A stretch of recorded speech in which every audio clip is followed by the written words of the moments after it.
ஈரோடு நாடாளுமன்ற தொகுதியில் மதிமுக சார்பில் போட்டியிடும் கணேசமூர்த்திக்கு ஆதரவாக நடைபெறும் பிரச்சார பொதுக்கூட்டத்தில் திமுக தலைவர் ஸ்டாலின் உரையாற்றி வருகிறார். அதை நேரலையில் பார்க்கலாம்.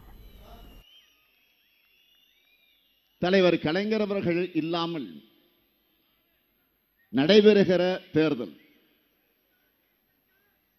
திராவிட முன்னேற்றக் கழகத்தை பொறுத்தவரையில் அவர் இல்லாமல் நடைபெறுகிற முதல் தேர்தல். நான் எண்ணி பார்க்கிறேன், தலைவர் கலைஞர் அவர்கள் முதலாக 57ஆம் ஆண்டு திராவிட முன்னேற்றக் கழகம் தேர்தல் களம் கண்ட நேரத்தில் அவர் குளித்தலை தொகுதியில வேட்பாளராக நின்று வென்றார்.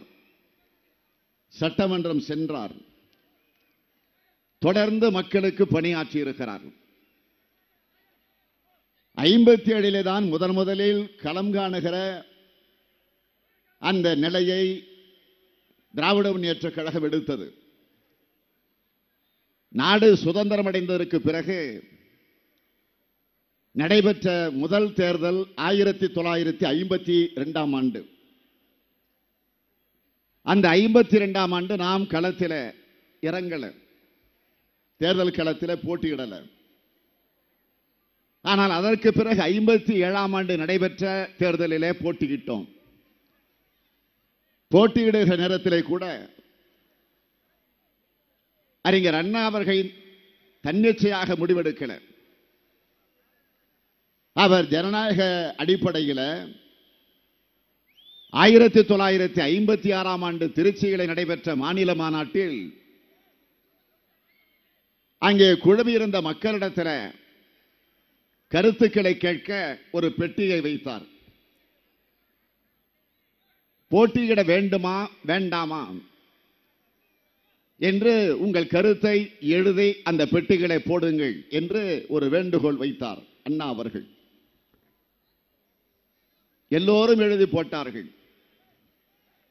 அதற்கு பிறகு அதை பிரித்து எண்ணிய நேரத்தில் போட்டியிட வேண்டும் என்றுதான் பெரும்பான்மையானவர்கள் அதை எழுதி போட்டிருந்தார்கள்.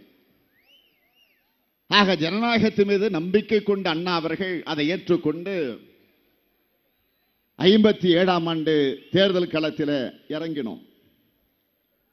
57 அன்றைக்கு ஒருங்கிணைந்த திருச்சி மாவட்டத்தில் இருந்த குளித்தலை தொகுதிகளை கலைஞர் நின்றார், வென்றார். அதை தொடர்ந்து அவர் நின்ற எல்லா தேர்தல்களிலும் தோல்வி என்பதை அறியாமல் வெற்றி வெற்றி வெற்றி என்பதை மாத்திரமே அவர் பெற்றிருக்கிறார். 57 2016ஆம் ஆண்டு வரையில் நடைபெற்றிருக்கக்கூடிய அனைத்து தேர்தலிலும் வென்றவர் நம்முடைய தலைவர் கலைஞர் அவர்கள். 14 வயதில் திருவாரூரில் பள்ளிக்கூடத்தில் படித்துக் கொண்டிருந்த ஒரு மாணவனாக தலைவர் கலைஞர் அவர்கள் அங்கிருக்கக்கூடிய மாணவர்களை ஒன்று திரட்டி திருவாரூர் தெற்கு வீதியில் ஒரு பேரணி, சக மாணவர்களை ஒன்று சேர்த்து பேரணி. எதற்கு? நம்முடைய தாய்மொழி தமிழுக்கு ஆபத்து வந்துவிடக்கூடாது, திணிக்கப்படுகிற இந்தியை எதிர்த்தாக வேண்டும். ஆகவே இந்தி ஒழிக, தமிழ் வாழ்க என்ற முழக்கத்தை முழங்கி தலைவர் கலைஞர் அவர்களுடைய கரத்தில் தமிழ் கொடி,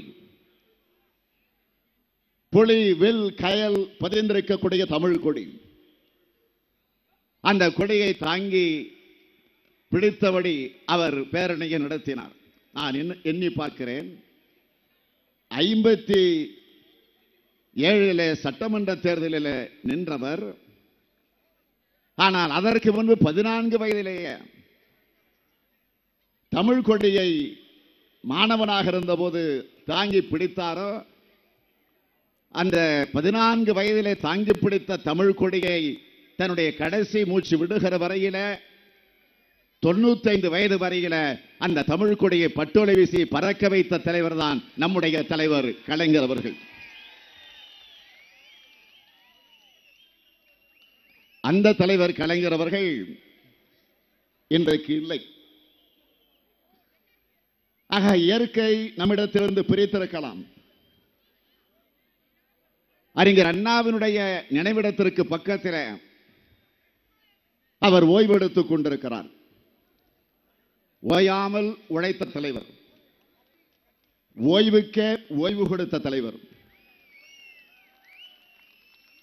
ஆக இன்றைக்கு அவர் நம்மிடத்தில் இல்லை என்று சொன்னாலும் நம்முடைய உள்ளத்தோடு, ஊனோடு, உதிரத்தோடு, உயிரோடு கலந்திருக்கக்கூடிய தலைவர் கலைஞர் அவர்கள். ஆக இன்றைக்கு அவர் இல்லை என்று சொன்னாலும் அவருடைய சார்பில் அவருடைய மகனாக இருக்கக்கூடிய ஸ்டாலின் இங்கே வந்து உங்களிடத்தில் வாக்கு கேட்க வந்திருக்கிறார்.